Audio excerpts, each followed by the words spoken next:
Assalamualaikum warahmatullahi wabarakatuh. Salam sejahtera bagi kita semua. Salam Om Swastiastu, Namo Buddhaya, dan salam kebajikan.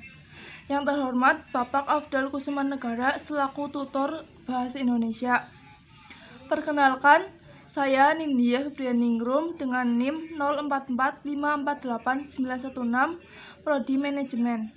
Saya akan mempresentasikan gagasan tentang COVID-19. Coronavirus atau COVID-19 adalah kumpulan virus yang menginfeksi sistem pernapasan.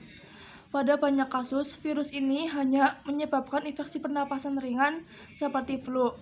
Namun, virus ini juga bisa menyebabkan infeksi pernapasan berat seperti infeksi paru-paru atau pneumonia.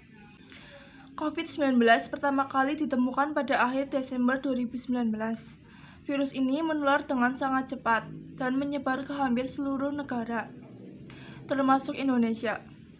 Hal tersebut membuat beberapa negara memberlakukan kebijakan lockdown untuk mencegah virus corona makin meluas.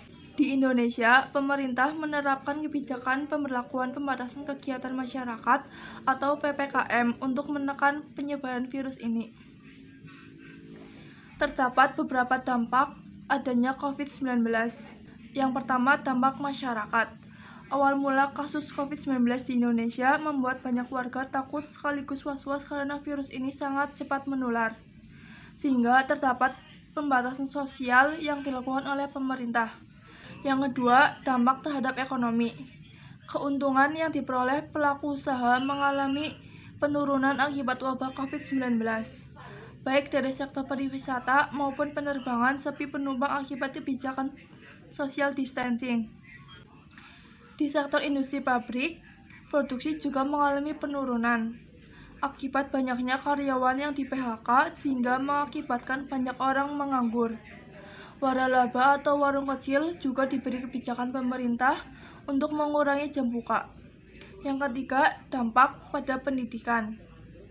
Ketika wabah COVID-19 menyerang Indonesia, Kementerian Pendidikan dan Kebudayaan atau Kemendikbud menyatakan bahwa sekolah atau bidang pendidikan lainnya menyelenggarakan pembelajaran jarak jauh atau online yang sering disebut dengan PJJ, sehingga semua materi dan tugas diberikan secara online. Yang keempat, dampak pada pekerjaan. Tidak hanya sekolah yang dilakukan secara online, namun di tempat kerja sistem work from home atau WFH juga diterapkan. Hal ini berdampak pada orang yang bekerja di perkantoran. Terkadang, perkantoran memiliki jalur piket sehingga saat di area kerja tidak banyak orang yang berkerumun dan juga dapat memutus mata rantai penyebaran virus ini. Yang terakhir, dampak pada politik. Sistem pemerintahan banyak terjadi perubahan selama pandemi akibat COVID-19.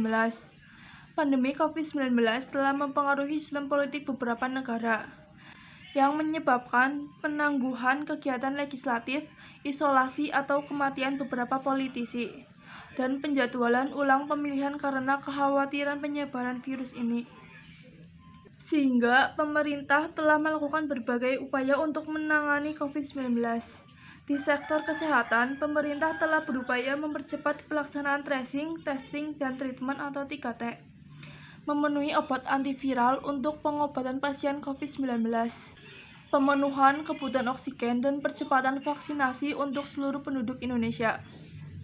Di sektor ekonomi, pemerintah telah melakukan percepatan dalam penyaluran ragam bantuan sosial atau bansos untuk masyarakat. Serta di sektor-sektor lainnya, pemerintah telah mengeluarkan skema-skema kebijakan untuk meminimalisir pandemi. Semuanya dilakukan semata-mata untuk melindungi seluruh masyarakat Indonesia. Demikian uraian yang dapat saya sampaikan, kurang lebihnya saya mohon maaf. Terima kasih. Wassalamualaikum warahmatullahi wabarakatuh.